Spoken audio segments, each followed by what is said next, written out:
पाकिस्तानियों की तरह अब बांग्लादेशी भी बांग्लादेश के पासपोर्ट पर इजराइल नहीं जा पाएंगे। बांग्लादेश में गाजा में इजराइल की कार्रवाई को लेकर बहुत नाराजगी है। पाकिस्तान की तरह बांग्लादेश में कट्टरपंथी न केवल बहुत नाराज है बल्कि खुले तौर पर सड़कों पर उतर आए हैं।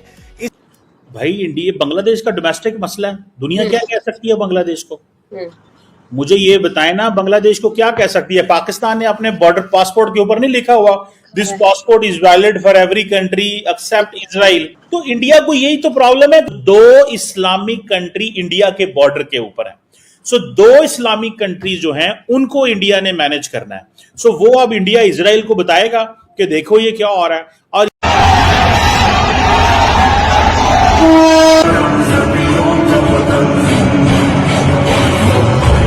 बांग्लादेश के लोग ट्रेनों में बैठ के, ट्रेन के ऊपर बैठ के फलस्तीन की मदद करने के लिए जा रहे, इसराइल से लड़ने के लिए जा रहे।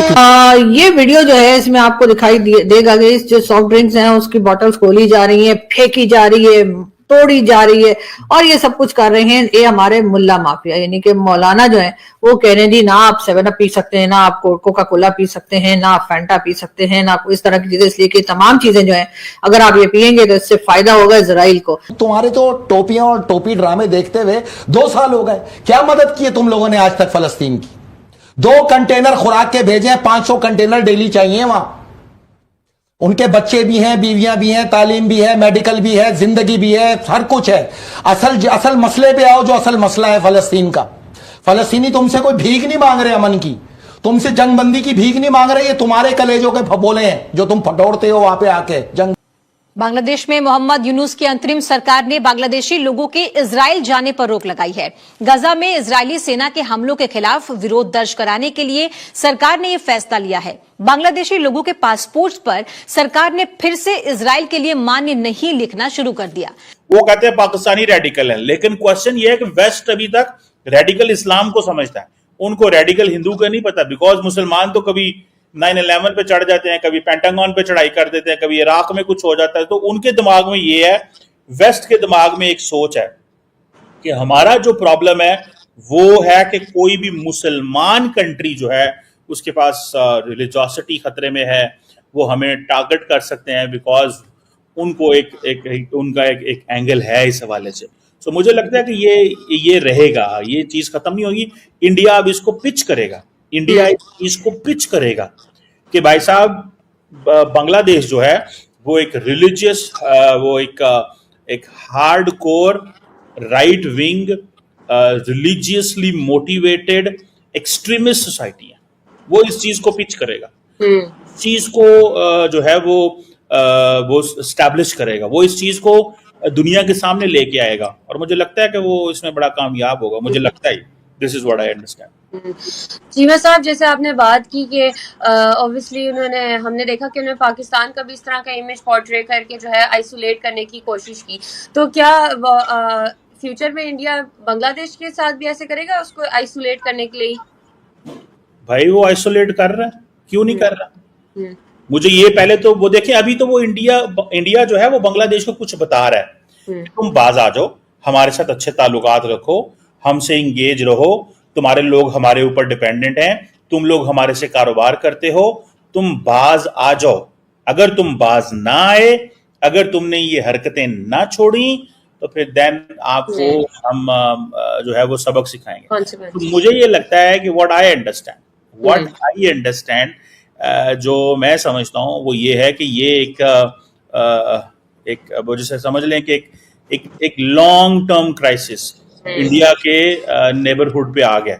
इंडिया के नेबरहुड पे एक लॉन्ग टर्म क्राइसिस वो ये समझते हैं, क्योंकि देखें उनको नेबरहुड पॉलिसी में एक सॉफ्ट नेपाल चाहिए, एक सॉफ्ट श्रीलंका चाहिए, एक सॉफ्ट भूटान चाहिए, एक ऐसा पाकिस्तान चाहिए जो उनके सामने कहे कि जनाब आप इस खित्ते के पुलिसमैन हैं, जो आप फैसला करेंगे आप। अच्छा, पाकिस्तान कहता है कि नहीं, हम बराबरी पे आपसे बात करेंगे। अब बांग्लादेश आ गया, बांग्लादेश के अंदर वहां पे डोमेस्टिक पब्लिक ओपिनियन को हसीना वाजिद ने इतनी देर दबा के रखा, इतनी देर उसको नीचे रखा कि अब वो जिसे कहते हैं ना वो सामने आ रही है, और वो हसीना वाजिद क्या कोई भी किसी के कंट्रोल में भी कुछ नहीं है, वो किसी के कंट्रोल में भी कुछ नहीं है। सो मुझे ऐसे लगता है कि ये जैसे कहेंगे ना आपके it is something very very challenging. ये बहुत चैलेंजिंग सिचुएशन है, ये कोई मजाक नहीं है। आप ये जहन में रखें और ये लॉन्ग टर्म इसके जो प्रॉस्पेक्ट्स हैं वो समझने की जरूरत है। ये शॉर्ट टर्म में आपको अंडरस्टैंड नहीं है।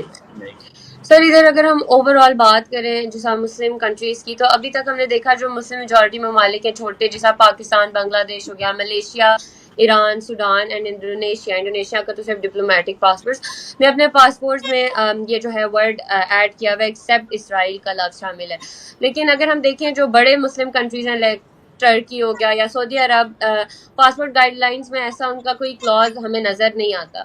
तो जो टर्की है, सऊदी अरब या दूसरे जो गल्फ या फिर अरब ममालिक हैं, उनके पासपोर्ट पर ऐसे जो एक्सेप्ट इसराइल का क्लॉज वो अभी तक मतलब क्यों नहीं लगाते? हालांकि वो तो ऐसे जितने डिपेंडेंट भी हमें नहीं है, मतलब ट्रेड वगैरह के अलावा, जबकि जो छोटे मुल्क हैं उन्होंने लगाया हुआ है। और जो बांग्लादेश की इस पासपोर्ट रिस्ट्रिक्शन से डिप्लोमेटिक टाइज खास तौर पर अरब और वेस्टर्न ममालिक के साथ किस हद तक आपके अकॉर्डिंग मुतासिर हो सकते हैं? ये भी अच्छा सवाल है कि बांग्लादेश को चैलेंज हो सकता है कि वेस्टर्न वर्ल्ड ऑलरेडी ये समझती है कि यहाँ पे मौलवी हैं, यहाँ पे माइनॉरिटीज के खिलाफ जो इंडिया बात करता है। इंडिया क्या बात करता है कि देखें जी माइनॉरिटीज यहाँ ठीक नहीं है, यहाँ पे माइनॉरिटीज के हवाले से हालात ठीक नहीं है, यहाँ पे हिंदुओं को खत्म करने की कोशिशें की जा रही हैं। हमने आपको बताया था कि हमारे लोग जो हैं वो बहुत नाराज हैं। जी हाँ, वो इजराइल से बहुत नाराज हैं और इजराइल को मजा चखाने के लिए उन्होंने काम किया। वो क्या किया हम आपको दिखाते हैं। ये देखिए, ये वीडियो जो है इसमें आपको दिखाई देगा कि जो सॉफ्ट ड्रिंक्स हैं उसकी बॉटल्स खोली जा रही है, फेंकी जा रही है, तोड़ी जा रही है और ये सब कुछ कर रहे हैं ये हमारे मुल्ला माफिया, यानी कि मौलाना जो है वो कह रहे हैं जी ना आप 7 अप पी सकते हैं, ना आप कोका कोला पी सकते हैं, ना आप फैंटा पी सकते हैं, ना इस तरह की चीजें, इसलिए कि तमाम चीजें जो है अगर आप ये पियेंगे तो इससे फायदा होगा इजराइल को। लेकिन इन डफर्स को, इन ढक्कन को ये समझ नहीं आ रही है कि जी ये आपने खरीदा तो पाकिस्तान से और पाकिस्तान के ही लोग जो है उनके पास फ्रेंचाइज हैं और उसके बाद आपने अपने पाकिस्तानियों का ही नुकसान किया है। इजराइल को इससे कोई फर्क नहीं पड़ा है। लेकिन क्या किया जाए जी, हमारे लोग जो हैं वो इसी तरह के काम किया करते हैं और ये भी आपने यकीनन सोशल मीडिया पर भी मैंने शेयर की थी ये वीडियो, आपने देखा होगा। लेकिन यकीनन अब इनको ऐसा लग रहा होगा कि इजराइल जो है ना वो तो थर थर थर थर कांप रहा है।